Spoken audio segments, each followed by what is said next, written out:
오늘 우리 하나님의 말씀은 마태복음 22장인데요 사모하는 자의 나라, 하나님 나라 비유 시리즈 네 번째 말씀을 나눕니다. 오늘도 이 말씀이 우리 삶의 새로운 도전이 되고 정말 개혁이 일어나는 그러한 결단의 시간이 되기를 바랍니다. 주여 말씀하여 주옵소서. 자, 우리 하나님 말씀 한번 높이 들어보시죠. 자, 높이 들어보십시오. 저는 여러분의 손에 늘 말씀 있게 되기를 바랍니다. 같이 고백합니다. 시작. 주의 말씀은 내 인생의 빛입니다. 주의 말씀은 내 삶을 변화시킵니다. 주께서 말씀하신 대로 나는 하나님의 사랑받는 자녀입니다.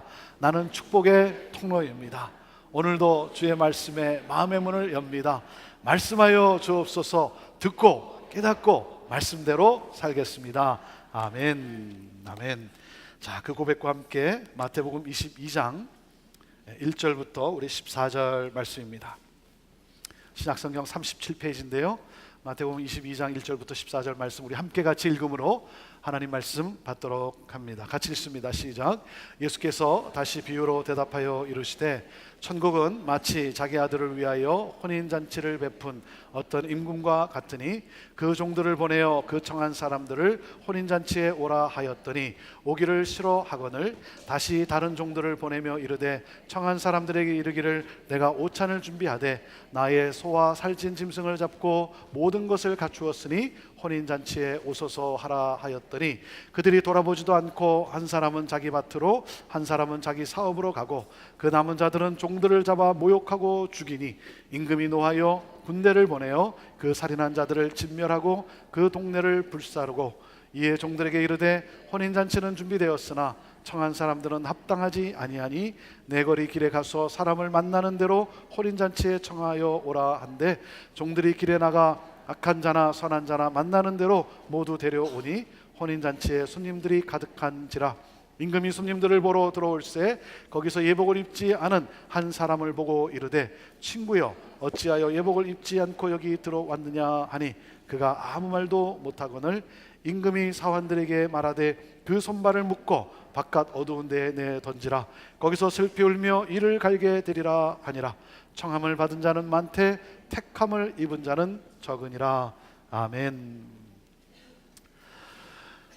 하나님 나라는 누구의 나라입니까? 하나님 나라는 사모하는 자의 나라입니다. 하나님 나라를 사모하는 자들의 나라예요. 여러분, 하나님 나라, 천국은 정말로 귀한 나라예요. 이 하나님 나라는 너무나 귀중한 나라예요. 너무나 놀라운 나라예요. 여러분도 그렇게 믿으십니까? 믿으세요? 네. 여러분 꼭 가고 싶은 나라, 아니 꼭 가야만 하는 나라예요. 이 하나님 나라는요 예수 그리스도의 은혜와 하나님 아버지의 극진하신 사랑과 성령님의 위로하심과 함께 하심이 있는 나라예요. 어디서 많이 들어본 문구 같지 않습니까? 언제 들어봤죠? 축도 시간에, 그렇죠? 네, 축도 시간에. 하나님 나라는 예수 그리스도의 그 놀라우신 은혜와 하나님 아버지의 그 극진하신 사랑과 성령의 교통하심이, 여러분, 그래서 뭐해요? 여러분의 삶과 가정과 기업 가운데 지금으로부터 영원토록 이 나라가 임하게 되기를 축원하는 거예요. 아멘? 네, 이럴 때는 아멘 해야 되는 거예요. 네. 여러분, 그 하나님의 나라를 간절히 사모하라는 거예요. 하나님 나라는 사모하는 자의 나라예요. 사모한다는 것은 무슨 뜻이 있습니까? 사모한다는 것은 이런 뜻이에요. 하나님 나라에 합당한 삶을 살겠다라고 하는 결단의 고백이에요. 네. 그래서 하나님 나라, 이 천국을 사모하는 자는 천국이 임한 삶을 살아갑니다.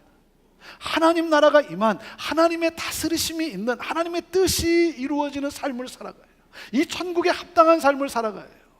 여러분, 하나님 나라를 사모하는 자는 아무렇게나 살지 않아요. 하나님의 선하시고 기뻐하시고 온전하신 뜻이 이루어지는, 그 뜻을 따라 살아가는 삶을 살아가는 것입니다. 오늘 말씀인 이 혼인잔치의 비유가 우리에게 주시는 메시지가 무엇이냐면, 결론적으로 말하면 이거예요.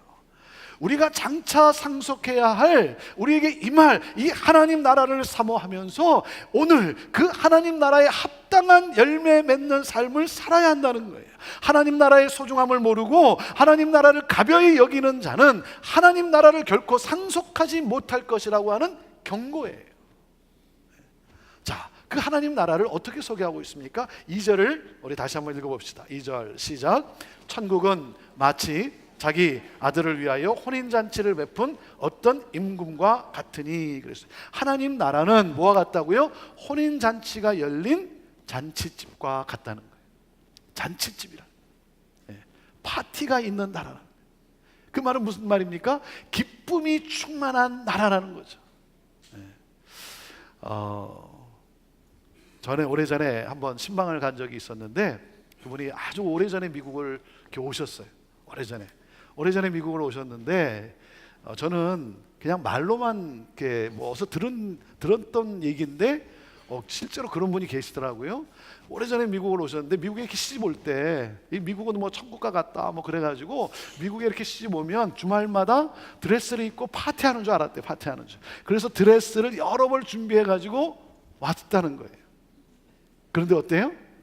매일 세탁소에서 드레스를 데리며 살고 있다는 거죠. 사랑하는 여러분, 천국은 잔치집이에요. 천국은 초상집이 아니라는 거예요. 천국은 초상을 당해서, 상을 당해서 가는 초상집이 아니라는 거예요. 여러분, 무슨 말입니까? 하나님은 우리를 기쁨으로 초대하고 계세요. 그런데 예수님 당시 잘 믿는다는 바리새인들은 이 천국을 초상집 분위기로 만들었어요. 그래서 일주일에 2번 금식을 하면서 머리에 기름도 바르지 않고 얼굴에 분칠을 해서 창백하게 하고 머리에 젤을 뿌리고 옷을 흐트러뜨리고 그러면서 고통스러운 표정을 지었어요. 영적이기 위해서는 반드시 불편해하며 표정은 굳어 있어야 한다고 그렇게 믿은 거예요. 이것이 진정한 신앙생활이라고. 찰스 윈돌 목사님이 이런 말씀을 했습니다. 참된 경건은 엄숙하고 기쁨이 없는 것이라는 잘못된 생각이 그리스도인의 삶을 망가뜨렸다. 경건생활이라는 것이 엄숙해야 되고 기쁨이 없는 것이라고 하는 것이 결국 이 교회를 멍들게 했다는 거예요. 이것이 믿지 않는 사람들로 하여금 그리스도를 떠나게 하게 하는 이유가 되었다는 거예요. 아니 그렇지 않겠습니까? 그 하나님을 누가 믿겠어요? 여러분, 독일의 철학자 니체에게 한 친구가 물었습니다. 자네 도대체 무엇 때문에 기독교에 대해서 그토록 부정적인 태도를 가지게 되었는가? 그렇게 물었더니 니체가 이렇게 대답을 했다고 합니다. 나는 내 부친의 교회에 다니는 성도들에게서 즐거워하는 모습을 한 번도 본 적이 없네. 내 부친의 교회에 다니는 성도들 가운데 즐거워하는 모습을 나는 한 번도 본 적이 없다는 거예요. 그러니 기독교에 대해서, 하나님에 대해서 부정적일 수밖에 없겠죠. 사랑하는 여러분, 하나님 나라는 기쁨이 충만한 나라예요. 그 기쁨의 삶을 살아가기를 원하시는 것이 우리 하나님 아버지의 마음이에요. 여러분, 우리에게는 사망 권세를 이기시고 우리를 너무나 사랑하셔서 우리와 함께 하시는 주님이 계세요. 여러분 믿으십니까? 여러분, 부활의 산 소망이 우리에게 있어요. 우리에게는 이 소망이 있어요. 그래서 우리가 살아가는 동안에 힘든 일이 있고 고통도 있고 고난도 있지만 그럼에도 불구하고 사랑하는 여러분, 우리는 기뻐할 수 있습니다. 왜? 우리에게는 이 소망이 있기 때문에. 할렐루야.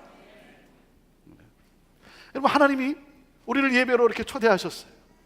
예배로 초대하셨어요. 여러분, 예배는 축제입니까? 장례식입니까? 예배가 축제입니까? 장례식입니까? 여러분, 예배는 축제예요. 예배는 부활하신 주님을 기뻐하는 그런 여러분 사건이에요. 제가 안타까워하는 예배는 경건의 모양만 갖춘 예배예요. 여러분, 예배는 견디는 것이 아니라 누리는 거예요. 그게 예배예요. 예배 드림이 기쁨입니다. 여러분, 이것이 우리의 고백이어야 되는 거예요. 왜? 나를 너무나 사랑하셔서 나를 위해서 이 땅에 오시고, 그리고 무엇입니까? 내 죄를 대신해서 나를 살리기 위해서 그 모든 하나님의 진노를 담당하시고 십자가에 달려 죽으시고, 그리고 부활하심으로 말미암아 나에게 영원한 생명을 주신 그 하나님께 내가 기뻐하고 내가 감사하고 감격하며 찬양하는 것, 여러분, 이것이 바로 예배예요. 여러분에게 질문합니다. 여러분의 예배는 축제입니까? 장례식입니까? 여러분의 예배, 여러분이 드리는 예배. 오늘 여기 와서 앉아 있는데 여러분 예배 드리러 온 거 아닙니까? 네, 여러분의 예배는 축제입니까? 장례식입니까? 여러분, 여러분의 예배가 축제라고 한다면 여러분은 수많은 믿지 않는 영혼들을 예수님께로 이끌어내는 자석일 거예요. 하지만 여러분의 예배가 장례식이라고 한다면 여러분은 수많은 믿지 않는 영혼들을 예수님으로부터 밀어내는 자석일 거예요. 나의 예배가, 내가 드리는 이 예배가 어떤 것이냐, 여러분, 엄청난 영향이 있다는 거예요. 사랑하는 여러분, 여러분의 예배가 장례식과 같다면, 오늘 앉아서 예배를 드리지만 아무런 감동과 아무런 기쁨이 없다고 한다면, 기도를 하는데도, 그리고 찬양을 하는데도, 하나님의 말씀이 선포되는데도 내게 아무런 어떤 느낌과 감동과 타치가 없다고 한다면, 그래서 그냥 형식적인 의식적인 그런 예배의 시간을 갖고 있다고 한다면, 그저 견디는 그런 시간을 갖고 있다고 한다면, 사랑하는 여러분, 이 시간에 부활의 우리 주 예수 그리스도의 기쁨, 그 산소망의 기쁨이 여러분 안에 회복될 수 있게 되기를 간절히 바라요. 회복되어야 합니다. 회복되어야 돼요. 그래서 뭡니까? 기쁨이 넘치는 축제의 예배로 회복이 돼야 돼요. 내 예배가 살아야 되는 거예요. 그럴 때 우리는, 여러분, 교회 공동체는 기쁨이 넘치는 그러한 공동체가 되는 것 아니겠습니까? 우리 옆에 있는 분들에게 한번 이렇게 인사해 주세요. 기뻐해도 괜찮아요. 이렇게 한번 얘기해 주세요. 너무 심각하게 인상 쓰고 있는 것 같아요. 기뻐해도 괜찮아요. 자, 오늘 이 비유 말씀은 어떻게 시작이 됩니까? 임금이라고 표현했는데 하나님이시죠. 하나님이 아들을 위해서 혼인잔치를 배설하고 그리고 우리를 초청하신 거예요. 최고의 잔치를 배설하고 우리를 초청한 거예요. 여러분, 하나님이 왜 파티를 여셨나요? 왜 하나님이 잔치를 배설하셨나요? 그것은 우리에게 이 세상이 줄 수 없는 이 진정한 기쁨을 우리로 하여금 누리게 하기 위해서인 것이죠. 그리고 잔치 비용을 다 지불을 했어요. 아니, 최고의 잔치를 배설하고 그리고 모든 잔치의 비용을 다 지불을 했어요. 그냥 오라는 거예요. 그냥 오라. 초청받은 사람이 하나도 신경 쓰지 않아도 되는 거예요.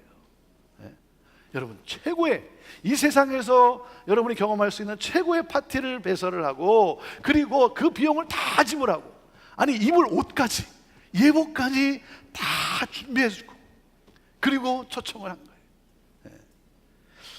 여러분, 이런 파티에 왜 안 가겠어요? 다 가시겠죠? 그렇죠? 그런데 거절하는 사람들이 있다는 거예요. 자, 3절부터 5절 말씀을 읽어봅시다. 3절부터 5절 시작. 그 종들을 보내어 그 청한 사람들을 혼인잔치에 오라 하였더니 오기를 싫어하거늘 다시 다른 종들을 보내며 이르되 청한 사람들에게 이르기를 내가 오찬을 준비하되 나의 소와 살찐 짐승을 잡고 모든 것을 갖추었으니 혼인잔치에 오소서 하라 하였더니 5절. 그들이 돌아보지도 않고 한 사람은 자기 밭으로 한 사람은 자기 사업하러 가고 그랬어요. 여러분, 당시 유대인들의 이 문화는 잔치에 초대할 때 2번 합니다. 2번 해요. 그러니까 1차적으로 알려요. 1차적으로 알립니다. 그때 다른 약속이 있으면, 선약이 있으면 거절할 수도 있어요.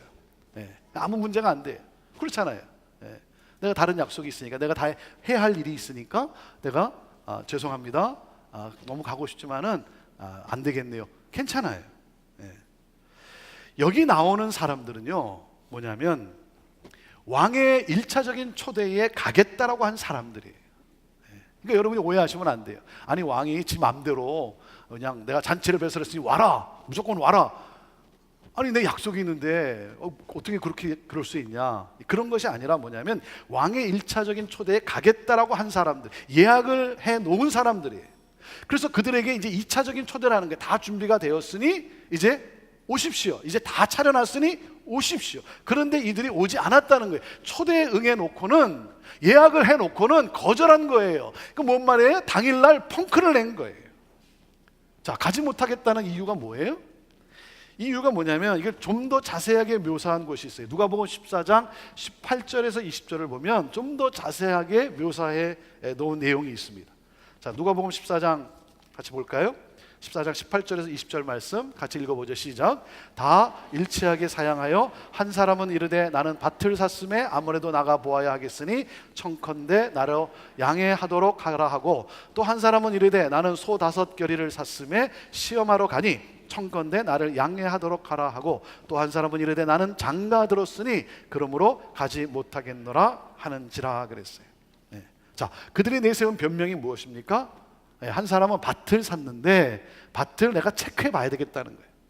또 한 사람은 뭐라 그래요? 소 5쌍을 샀는데 내가 테스트를 해봐야겠다는 거예요. 그래서 가야 된다는 거예요. 또 한 사람은 나는 장가 들어서 나는 못 가겠다는 거예요. 여러분, 거짓말이죠. 거짓말이에요. 한번 생각해 보세요. 아니, 돈을 주고 밭을 산 사람이 밭을 살 때 그 밭의 상황이, 밭이 어떤지 알아보지도 않고 사는 사람이 누가 있어요? 그렇잖아요. 다 알아보고 좋은지 아는지 알아보고 밭을 산 거예요. 근데 뭘 체크하러 가겠다는 거예요. 그리고 소 5쌍을 샀어요. 10마리를 샀어요. 여러분, 10마리를 살 때 이 돈이 얼마나 많이 나갔습니까? 그런데 그 소가 상태가 건강한지 아닌지 그것도 확인도 안 하고 사는 사람이 누가 있겠어요? 테스트 해봐야 되겠다는 거예요. 말이 안 되는 거죠. 장가 들었다는 거예요. 아니, 여러분, 이미 스케줄 다 알고 있었어요. 핑계를 댔는데 거짓말이죠. 자, 왜 초청을 거절하고 있습니까? 자, 여기에서 몇 가지 우리가 삶에 좀 그 의미를 좀 한번 같이 생각해 보기 위해서 몇 가지 생각을 해보고 본문 말씀으로 들어가고자 합니다. 초청을 거절한 것은 뭐예요? 마음이 없었다는 거죠. 마음이 없었다는 거예요. 마음이 있었으면 다른 약속이 있었어도 조절할 수 있는 거예요. 네. 여러분, 시간이 없는 것이 아니라 마음이 없었다는 거예요. 우선순위에서 밀렸다는 거죠. 네. 우선순위가 아니라는 거죠. 네. 내게 그렇게 소중한 일이 아니라는 거예요.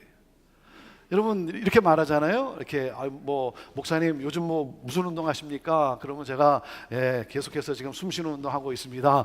그러면 목사님 너무 바쁘셔서 목사님 운동할 시간이 없죠. 왜 운동할 시간이 없어요? 운동할 시간이 있어요.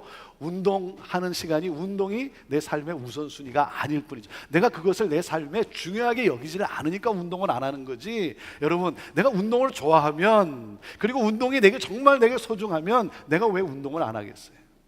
여러분, 사랑하는 여자를 만나면 아무리 바빠도 시간이 생겨요. 그렇잖아요. 네. 마음의 문제죠. 정성의 문제죠. 초청을 거절한 또 하나의 이유가 뭡니까?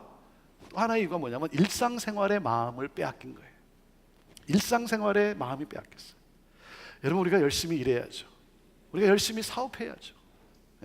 하지만 여러분, 우리의 일이 하나님과의 관계를 멀게 하는 것이라고 한다면, 우리의 일이 하나님을 내 삶에서 밀어내는 것이라고 한다면, 우리 또한 하나님의 이 초청을 거부하는 함정에 빠져 살고 있는 거예요. 그것은 하나님과의 관계를 귀하게 여기지 않기 때문이에요. 여러분, 우리가 무엇 때문에 열심히 일합니까? 무엇 때문에 열심히 사업합니까? 기쁨을 얻기 위해서잖아요. 왜 열심히 일해요? 쉼을 얻기 위해서잖아요. 그래서 휴가를 갖기 위해서, 안식을 누리기 위해서. 사랑하는 여러분, 우리 예수님께서 이렇게 말씀하십니다. 수고하고 무거운 짐진 자들아. 우리 인생이 그렇다는 거예요. 수고하고 무거운 짐진 자들아, 다 내게로 오라. 내가 너희를 쉬게 하리라 그랬어요. 여러분, 나에게 쉼을 가져다 주고, 나에게 삶의 의미를 가져다 주고, 나에게 삶의 기쁨을 가져다 주고, 평안을 가져다 주실 수 있는 분은 오직 한 분이에요. 나를 창조하신 하나님 한 분이에요. 나를 누구보다도 더 잘하시는 하나님이세요. 여러분, 하나님이 내 인생에서 빠지면 여러분, 진정한 기쁨과 쉼은 누릴 수가 없는 거예요. 우리가 찾고 있는 모든 것은 다 놓치고 마는 거예요. 여러분, 우리가 일 열심히 해야 합니다. 일이 중요해요. 생계를 유지해야죠. 열심히 벌어서, 그래서 내가 쉼을 얻고, 열심히 많이 벌어서 내가 기쁨을 누리고. 여러분, 일이 중요합니다. 하지만 그 일 때문에 하나님이 내 인생에서, 내 삶의 중심에서 밀려나가고 있다고 한다면, 여러분, 우리의 삶을 다시 한번 점검해 봐야 합니다. 내 일상생활에 내 마음이 빼앗겨서 내가 드리는 예배에 아무런 기쁨이 없고 이전에 그 감격과 기쁨을 잃어버리고 있다고 한다면, 사랑하는 여러분, 오늘 나의 삶의 상태가 어떤지 돌아봐야 되는 거예요. 자, 그리고 왜 초청을 거절했습니까? 그것은 바로 다음 기회가 있다라고 생각하기 때문인 거죠. 다음 기회가 있다는 거예요. 이 다음에 하면 되니까, 이 다음에 가면 되지, 내일로 미루어요. 우리 순모임인데 순에 나오시죠? 그러면 뭐라 그래요? 미루는 분들은 제가 다음에 가겠습니다, 이 다음에 가겠습니다. 다음 기회가 있다라고 생각을 해요. 우리 행복한 부부학교가 열리는데 꼭 이번에 한번 같이 가시죠. 그럼 뭐라 그래요? 이 다음에. 사역에 초청하면, 이러이러한 사역이 있는데 우리 함께 같이 사역합시다. 여러분, 사역에 초청할 때 목회자가 아무 생각 없이 여러분 초청하겠습니까? 아무 생각 없이 여러분 권면하겠습니까? 그렇지 않아요. 여러분, 기도하고 생각하는 가운데 이분이 꼭 필요한 분이고 이분에게 꼭 필요하기 때문에, 꼭 필요하기 때문에 여러분 권하는 거예요. 근데 어떤 경우 뭐라 그럽니까? 내가 이 다음에. 여러분, 그래요. 하나님은 인내하시는 하나님이세요. 하지만 여러분, 하나님은 무작정 인내하시지 않습니다. 끝이 있어요. 여러분, 우리가 기억해야 할 것이 무엇입니까? 여러분, 내가 시간의 주인이 아니라고 하는 사실이에요. 시간의 주인은 내가 아니에요. 여러분, 그 기회가 계속 있는 것이 아니라는 거예요. 그런데 왜 초청을 거절합니까? 다음 기회가 있다라고 생각하기 때문에 그래요. 오늘이 마지막일 수도 있는 거예요. 신중하게 결정을 내려야죠. 자, 이제 몇 가지 이 초청 거절에 대한 내용을 나누었지만, 사실 이 비유에서 그들이 거절한 이유가 무엇인 줄 아십니까? 이 초청을 거절한 이유, 여기에 초청받은 사람들은 누구예요? 바리새인들이에요. 예수님을 잘 믿는, 하나님을 잘 믿는다고 하는 사람들이에요. 왕이 잔치를 위해서 다 준비했어요. 비용을 다 지불했어요. 그냥 오기만 하면 되는 거예요. 왕이 다 준비했으니까, 다 계산했으니까 그냥 감사하면서 겸손함으로 가면 되는 거예요. 그런데 그게 싫은 거예요. 그게 싫다는 거예요. 왜? 내가 한 일이 없잖아요. 내가 과시할 것이 없는 거예요. 내 공로를 자랑하고 싶은데, 내 의를 자랑하고 싶은데, 내 행위를 좀 자랑하고 싶은데 자랑할 것이 없는 거예요.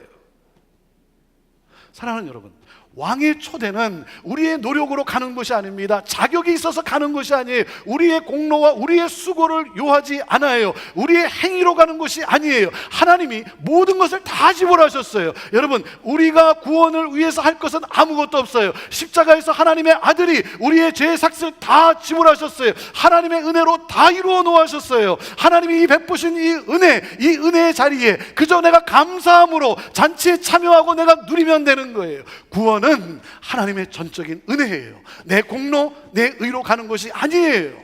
내 공로, 내 의로 구원을 얻을 수 있는 사람은 이 세상에 아무도 없어요. 그런데 나는 내 공로로 천국에 갈 수 있다는 거예요. 나는 내 공로로, 내 의로 하나님의 의로운 자가 될 수 있다는 거예요. 내가 자랑할 것이 없는 거예요. 내가 좀 자랑해야 되는 거예요. 그러니 내 공로가 아니라고 하니까, 구원은 전적인 하나님의 은혜지 내 공로는 전혀 아니라고 하니까 그게 싫은 거예요. 그래서 거저오라고 하는 왕이 싫은 거예요. 거저오라고 하는 예수님이 싫은 거예요. 그래서 어떻게 해요? 종들을 잡아 죽여요. 여러분, 이게 인간의 어리석음이에요. 구원은 오직 예수 그리스도를 믿음으로 주어진다고 하니까 그것을 전하는 종들을 죽여버려요. 그것을 전하는 선지자를 죽여버려요. 그래서 직접 예수 그리스도께서 친히 오셨더니 예수 그리스도마저도 죽여버려요. 그래서 왕이 어떻게 합니까? 군대를 보내서 진멸을 시켜버립니다. 끊임없이 기회를 줬건만 거절하는 자들, 여러분, 하나님은 인내하시는 하나님입니다. 하지만 하나님의 기회가 무작정 무한정 있는 것은 결코 아니에요. 하나님은 또한 심판의 하나님이라는 거예요. 현재나 오늘이라고 하는 시간은 영원히 계속되지 않아요. 곧 끝이 와요. 오늘 오늘 하나님의 구원의 이 초청에 여러분 응하세요. 오늘 응하세요. 내 의를 내려놓고, 내 자존심을 내려놓고, 나는 내 선한 일로, 내 의로, 내 착한 행실로 나는 천국에 갈 수 있다. 여러분, 이 내 자존심과 내 의를 내려놓고 감사함으로 받으세요. 감사함으로 받으세요. 그러지 않으면 이들과 다를 바가 뭐가 있겠어요? 자, 이 귀빈들을, 이 VIP들을 초대를 했는데 그들이 거절하자 왕이 어떻게 합니까? 누구나 데리고 오라 그래요. 10절 말씀을 보세요. 10절 말씀. 자, 10절 시작. 종들이 길에 나가 악한 자나 선한 자나 만나는 대로 모두 데려오니 혼인잔치에 손님들이 가득한지라 그랬어요. 여러분, 사실 하나님의 파티는요, 수준이 있는 사람들만이 오는 것이 아니에요. 이 비유의 처음에는 특별한 사람들을 초청한 것으로 표현되어 있지만 사실 뭡니까? 예수님께서 바리새인들을 향한 메시지를 주기 위해서 한 것이지 사실은요, 누구나 다 오는 것이에요. 하나님의 파티는 악한 자나 선한 자나 그 모습 그대로 다 오는 거예요. 다 초청을 받아요. 여러분, 하나님이 예복도 준비하고 초청해요. 오기만 하면 되는 거예요. 그런데 사람들이 뭐라 그럽니까? 하나님께로 오라 그러면 내가 하나님께로 가고는 싶지만 너무나 내 삶이 안 좋아서 내가 좀 죄송해서 부끄러워서 내 잘못된 삶을 다 청산하고 그리고 하나님께 가겠습니다. 여러분, 파티는, 하나님의 파티는 그냥 내 모습 이대로 오는 거예요. 구원은 누구에게나 오픈되어 있는 거예요. 여기 악한 자나 선한 자라고 하는 표현이 나오는데 여러분, 인간의 기준으로 보면 그렇다는 거예요. 우리 인간의 기준으로 보면, 하나님이 보시면 여러분 다 똑같아요. 다 거기서 거기인 거예요. 네. 무슨 말입니까? 사람을 차별하지 말라는 거예요. 사람을 판단하지 말라는 거예요.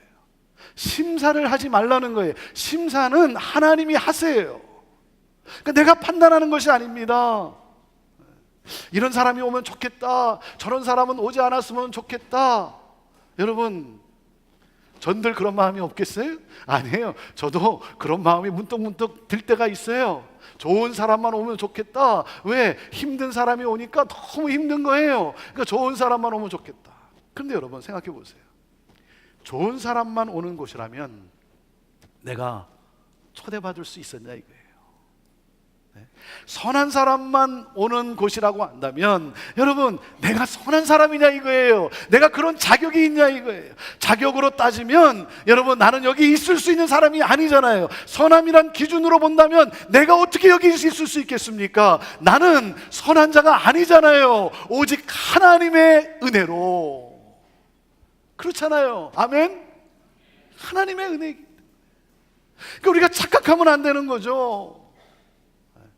천국에 가면 3번 놀랜대잖아요. 3가지 놀랜대잖아요. 천국에 딱 갔더니 보니까 분명히 천국에 와 있어야 할 사람이 안 온 곳을 보고 놀란다 그러잖아요. 그리고 두 번째, 뭐 때문에 놀라요? 저 인간은 절대 천국에 들어올 수 없다라고 생각했는데 그 인간이 천국에 들어온 것을 보고 놀란대잖아요. 그리고 세 번째, 무엇 때문에 놀라요? 내가 천국에 들어와 있다는 사실에 놀라는 거예요. 나 같은 죄인, 내가 천국에 들어와 있어. 내가. 사랑하는 여러분, 교회는 누구에게나 다 오픈되어 있는 거예요. 내가 할 일은 누구에게나 초대하면 되는 거예요. 하나님 나라는 누구에게나 오픈되어 있는 거예요. 그 하나님 나라에 감사하고 그 사모하는 마음으로 오면 되는 거예요. 자, 오늘 비유의 하이라이트 11절부터 13절. 자, 누구나 다 초청을 했어요. 자, 어떻게 됐습니까? 11절에서 13절 읽어보죠. 시작. 임금이 손님들을 보러 들어올새 거기서 예복을 입지 않은 한 사람을 보고 이르되, 친구여, 어찌하여 예복을 입지 않고 여기 들어왔느냐 하니 그가 아무 말도 못하거늘 임금이 사람들에게 말하되 그 손발을 묶어 바깥 어두운 데에 내 던지라. 거기서 슬피 울며 이를 갈게 되리라 하니라 그랬어요. 초대받아 왔는데 쫓겨난 사람이 있다는 거예요. 그 이유가 뭡니까? 단 한 가지예요. 단 한 가지. 뭐죠? 예복을 입지 않았다는 거예요. 왕이 준비한 예복을 입지 않았다는 거예요. 여러분, 몰라서 안 입었을까요? 몰라서 안 입었는데 쫓겨남을 당해서 슬피 울며 이를 평생토록 영원토록, 그러면 너무 억울한 거잖아요. 예. 여러분, 몰라서 안 입은 게 아니에요. 다 알아요. 이건 상식이에요. 예. 예복을 준비할 수 없었던 사람들에게 왕이 예복을 준비해 놨어요. 그러니까 뭡니까? 내 옷을, 내 누더기 같은 이 옷을 벗고 왕이 준비한 이 예복을 입고 들어가면 되는 거예요. 그런데 고의로, 의도적으로 알고도 안 입은 거예요. 그러니 왕이 물었을 때 할 말이 없잖아요. 대답할 말이 없는 거예요. 왜? 내가 일부러 그렇기 때문에, 내가 고의로 그렇기 때문에. 여러분, 잔치에 참여할 때는요, 예복을 입는 것이 기쁨이에요. 그렇지 않습니까? 예복을 입는 게 그게 특권이에요. 그러니까 여러분, 어떤 큰 잔치가 있거나 그러면 집에 뭐 이렇게 옷장에 뭐 변변히 입을 옷이 없을 것 같다 그러면 어떻게 해요? 뭐 있는 돈 없는 돈 뭐 카드 다 긁어가면서 여러분 뭐 드레스를 하나 또 사 입는 것 아닙니까? 왜? 그 예복을 입는 게 기쁨인 거예요. 그것이 특권인 거예요. 그런데 뭐예요? 고집을 피우는 거예요. 자기 방식을 포기하지 않겠다는 거예요. 내가 잔치에 참여는 하지만 내 사고방식, 내 생활 방식을 나는 포기하지 않겠다. 내 방식대로 하겠다. 자기 마음대로 하겠다는 거예요. 자기 마음대로. 그래서 안 입은 거예요. 자, 결론이 14절입니다. 결론 14절 시작. 청함을 받은 자는 많되 택함을 입은 자는 적으니라 그랬어요. 많은 사람이 초청을 받았지만 선택받은 사람은 적다는 거예요. 여러분, 선택받지 못한 사람의 특징이 뭡니까? 이전에 나왔던 스토리나 지금 우리가 보고 있는 스토리나 여러분 이 부류들의 여러분 공통점이 뭡니까? 자기의 행동과 관련이 있는 거예요. 내가 선택을 안 한 거예요. 네. 자, 주님이 말씀하시는 예복이 뭡니까? 예복이 무엇을 상징합니까? 잘 들으세요. 이 예복은 예수 그리스도의 보혈을 통한 이 구속의 은혜, 이 십자가의 은혜를 받아들이고 그 은혜에 감사해서 그 은혜에 반응하는 삶을 말해요. 반응하는 삶을 말해요. 의의 열매를 말해요. 여러분, 이 비유를 말씀하신 중요한 구절이 뭔지 아십니까? 왜 예수님이 이 비유를 말씀하셨는가? 그 중요한 구절이 바로 전장인 마태복음 21장 43절에 있습니다. 자, 읽어보십시오. 마태복음 21장 43절 시작. 그러므로 내가 너에게 이르노니 하나님의 나라를 너희는 빼앗기고 그 나라의 열매 맺는 백성이 받으리라 그랬어요. 열매 맺지 않고 있는 너희들에게서 내가 뺏을 것이고 열매 맺는 자들이 받게 될 것이라는 거예요. 여러분, 마태복음에서 마태가 누누이 강조하는 내용이 뭔지 아십니까? 마태복음에 이 흘러가고 있는 이 맥이 뭔지 아십니까? 하나님 나라의 백성은 어떤 사람인가 하는 거예요. 어떤 삶을 살아가는가? 하나님 나라에 천국이 임한 사람들은 이렇게 살아간다는 거예요. 의의 열매를 맺는 자라는 거예요. 초대에 반응해서, 이 놀라운 초대에 반응해서 합당한 삶을 살아가는 자, 여러분, 그것이 특권이라는 거예요. 은혜에 반응해서 합당한 삶을 살아가는 것이 바로 예복을 입은 사람이라는 거예요. 한 번 구원이면 구원은 영원한 것이다. 그래서 내 맘대로 살아도 된다. 여러분, 그런 사람들을 향해서 지금 경고하고 있는 거예요. 초대를 받았으면, 아무 공로 없는 가운데 초대를 받았으면, 구원을 받았으면, 여러분 그 구원의 은혜에 감사해서 살아가는 합당한 삶, 여러분 내가 이 은혜를 받았는데 은혜를 아는 사람이라면 뭐예요? 예를 다하지 않겠습니까? 여러분, 천국은 내 의로, 내 선한 행위로 들어가는 곳이 아니에요. 그렇다고 해서 천국은 그냥 무조건 주여 주여 한다고 해서 들어가는 곳이 또한 아니에요. 자신의 행위로, 자신의 의로 천국에 들어갈 수 있다라고 자부하는 자들에게 임한 이 심판이 무서웠던 것처럼, 여러분 후반부는 뭡니까? 그 나라의 초청에 응했지만 열매 없는 자들에게 임할 심판도 그 못지않게 무섭다는 거예요. 하나님 나라를 사모하며 그 은혜에 감사하며 뭡니까? 그 마음으로 그 은혜에 감사하는 마음으로 내 삶의 현장에서 살아가라는 거예요. 그 마음을 가지고 오늘 내 삶의 현장에서 일을 하라는 거예요. 그 은혜에 감사하는 그 마음을 가지고, 그 은혜에 내가 어떻게 보답할 수 있을까, 그 마음을 가지고 여러분 비즈니스를 하라는 거예요. 그러면서 뭡니까?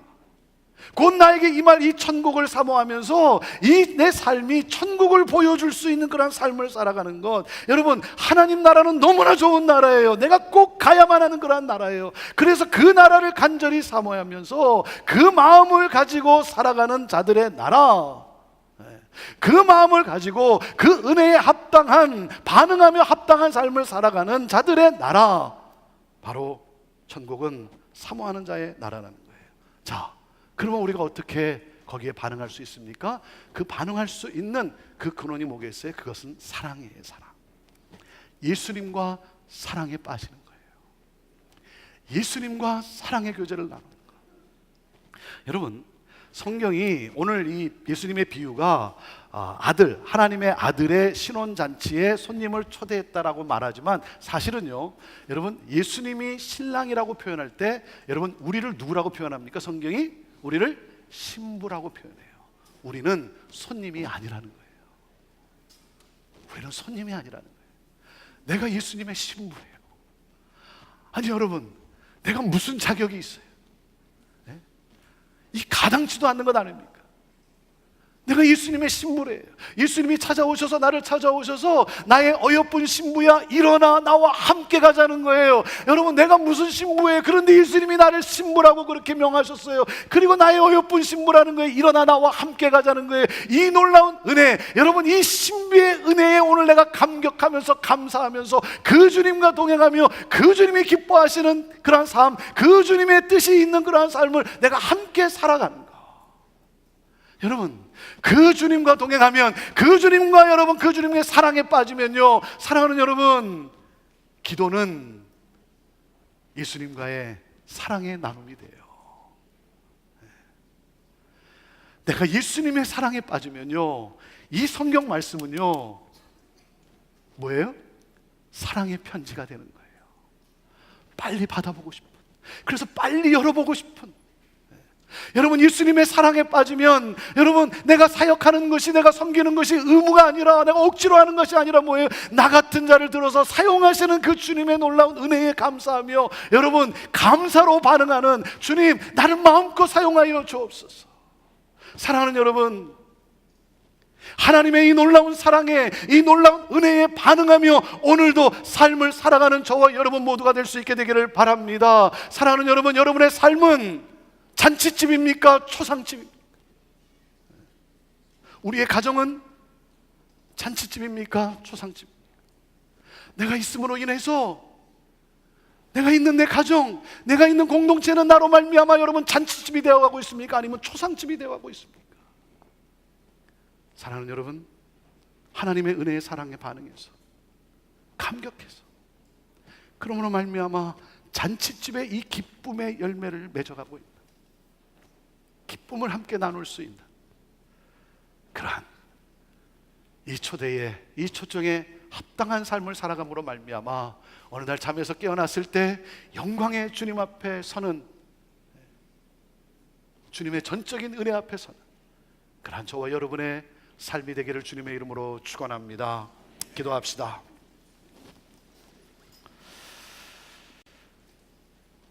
우리 주님이 말씀하셨습니다. 초청하셨습니다. 수고하고 무거운 짐진 자들아, 다 내게로 오라. 내가 너희를 쉬게 하리라. 내 노력으로, 내 능력으로 기쁨을 얻으려고 하고 쉼을 얻으려고 했다. 그러한 나의 삶, 그러나 진정한 기쁨과 안식은 다 내게로 오라고 하는 주님 앞에 나아갈 때입니다. 이 주님의 초대에 오늘 응하시지 않겠습니까? 혹시나 일상의 삶에 빠져서 나도 모르는 사이에 주님을 내 삶에서 점점 밀어내고 있지는 않습니까? 기쁨과 감격을 잃고 있습니까? 회복되어야 합니다. 회복되어야 합니다. 하나님의 은혜, 이 놀라운 은혜, 예수 그리스도의 이 놀라운 사랑에 반응하는, 오 주여 하나님, 그 사랑에 반응하는 의의 열매를 맺는 합당한 삶을 살아가는 그런 우리 모두가 되기를 원합니다. 하나님, 우리 안에 회복이 일어나게 하여 주옵소서. 내 자존심, 내 방식, 내 의, 결코 이 하나님의 기쁨의 잔치에 참여할 수 없을진데 이것을 가지고 내가 결코 기쁨을 누릴 수 없을진데 하나님 나를 내려놓고 주님의 초대에 반응하며 감사함으로 나아가는, 그러므로 하나님 나라를 사모하며 그 하나님 나라의 삶을 살아가는 우리 모두가 되게 하옵소서. 예수님의 이름으로 기도하옵나이다. 아멘.